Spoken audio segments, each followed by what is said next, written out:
So far this college football season, favorites just 15 games over 500, double-digit chalks just 9 games over the break-even point. And guys, considering how much college football has already been played, you realize we're going into week number 5 of the season. That is not an encouraging sign, because when the favorites are not hitting at least a 60-63% clip, only two things are happening, and they're both bad, guys. Sportsbooks are making a hell of a lot of money. And you, the gambling public, you're most likely losing your shirts. Hi everyone, Al DeMarco here, and this is going to be your Saturday video report. I've got four free selections coming your way in just a moment. Let's also talk a little bit about college football. Of course, on Thursday night, I cashed in with my highest rated play of the season, my 15-dime winner, number 2 in a row, and my third straight Thursday night winner as well, as Oklahoma State got the job done against Texas A&M. Interesting game. You know, I bet that at in here in Vegas. At the Hilton, I had that at -3. Of course, the line on Thursday morning dropped down to 2.5, but as I told you when I released the play late on Wednesday night, to go ahead and buy the half point. So no matter what, you certainly, thanks to the insurance, paid off once again with the winner. But it was easily a game that, with that line sitting right around 3, it was ideal for a middle, and those that took advantage of middling that price also walked off with a win as well. That was on the heels of my 15-dime winner 2 Thursdays ago, which was Miami of Florida -3.5 at Pittsburgh in a 31-3 route. Guys, my college football run over the past 4 weeks is now 8-1-1. 8-1-1 college football over the past 3 weeks, and today I've got 3 more selections going. Iowa and Penn State in the Big Ten, and then 2 relatively obscure games. But remember, how many times have I told you the key to making money in college football is often skipping the marquee games and instead concentrating the most where the odds makers concentrate the least. And trust me, these 2 games, Toledo, Wyoming, and Hawaii, Louisiana Tech, ain't nobody paying much attention to those games. You know what I mean? Now listen, they are all 5-dime releases. The same 5-dime plays. I'm on a 37-23-1 run, dating back over the past 5 weeks. 37-23-1 run.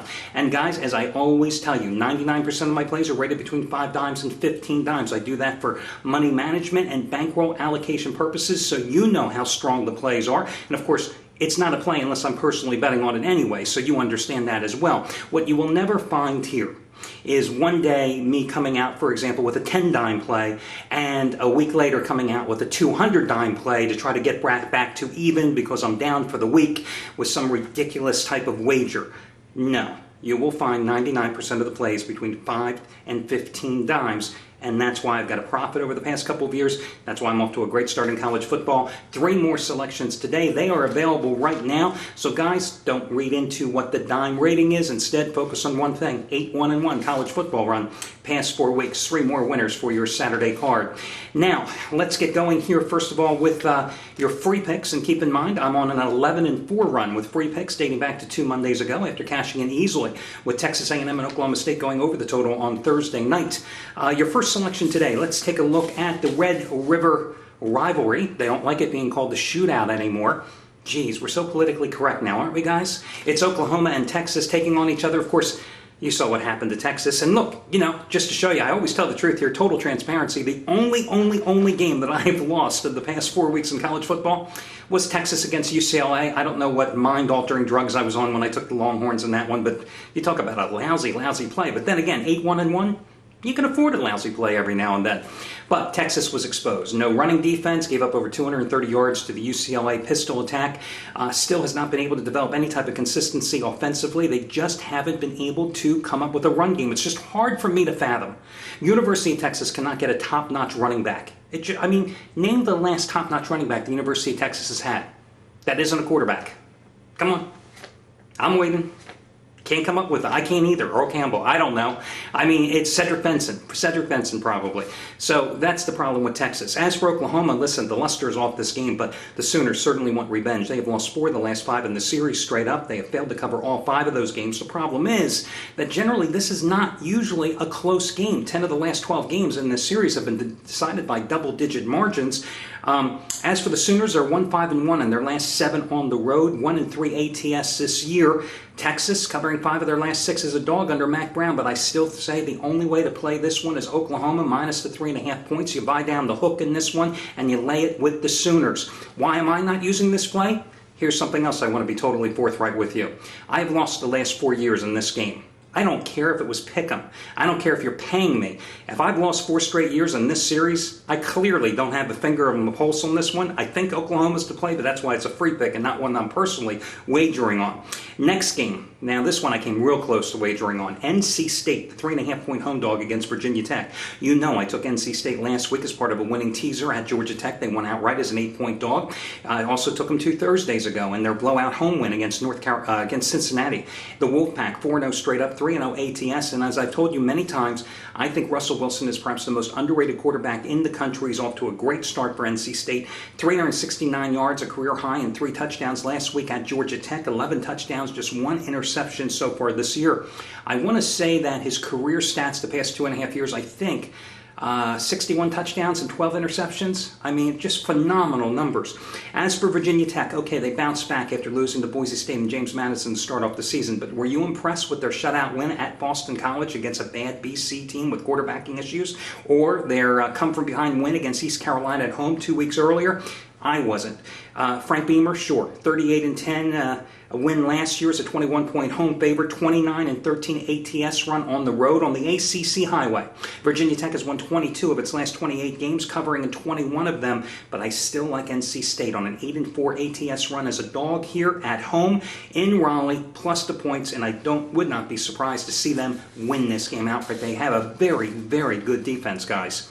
Next play, Notre Dame and Boston College. I've been right on the money with every single play involving Notre Dame so far this season, either pushing or winning, going on or against them. Told you to go against them last week, backing Stanford. Well, now I'm going to finally jump on the Irish.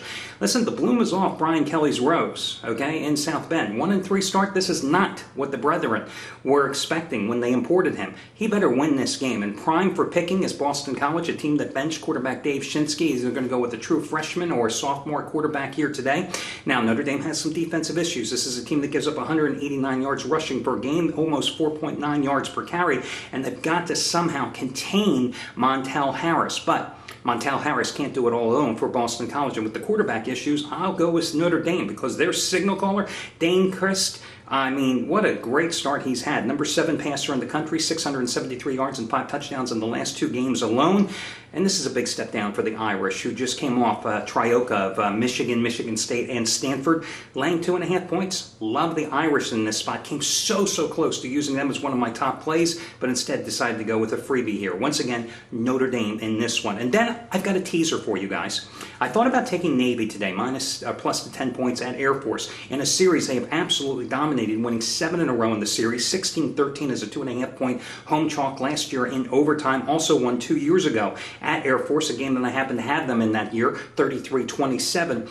But then I thought about this. Yes, Navy is 35-18 ATS on the road in their last 53 outside of Annapolis. And I thought, geez, what a great teaser possibility.